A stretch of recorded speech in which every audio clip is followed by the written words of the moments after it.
నేను ఒకటే ఎగ్జాంపుల్ చెప్తాను. అప్పుడు లడ్డూలో కల్తీ వ్యవహారం అని వచ్చింది. ఓకే, నెయ్యి కల్తీ జరిగింది అనుకోండి. జరిగితే అది ఎవరు బాధ్యులు? అక్కడ లోకల్ వాళ్ళు బాధ్యులు. దానిపైన చర్యలు తీసుకోండి.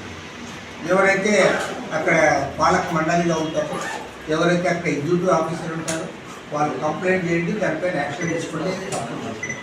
అసలు దాన్ని మీరు రాజకీయం చేసి తెలుగుదేశం జనసేన పార్టీలు రెండు కూడా దాన్ని పక్కా రాజకీయం కల్తీ వ్యవహారం తీసుకొని పోయి మీరు మాజీ ముఖ్యమంత్రి జగన్మోహన్ రెడ్డికి ముడిపెడుతుంది. జగన్మోహన్ రెడ్డి వచ్చి నీ కొట్టాడా? అక్కడ ఉన్నారు కదా వాళ్ళు కదా చేసేది.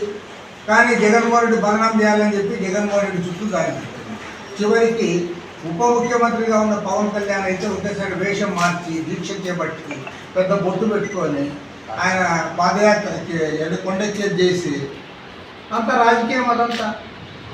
నేను అడుగుతా ఉన్నా, మరి అంత పెద్ద రాజకీయం చేసిన వాళ్ళు కనీసం 10 మందిని తీసుకుంటే జైల్లో పెట్టగలిగారా మీరు? ఎవరు కల్తీ చేశారో దాన్ని చేయలేకపోయారు. సేమ్ ఇప్పుడు మళ్ళీ అదే రిపీట్ అవుతూ ఉంది. ఇప్పుడు ఆవు చనిపోతే దానికి సంబంధించి వాళ్ళు ఖచ్చితంగా యాక్షన్ తీసుకోవాలి. ఎవరు కారణము, ఎక్కడ ల్యాబ్స్ ఉంది, భవిష్యత్తులో అలాంటి పునరావృతం కాకుండా చర్యలు చేపడితే బాగుంటుంది.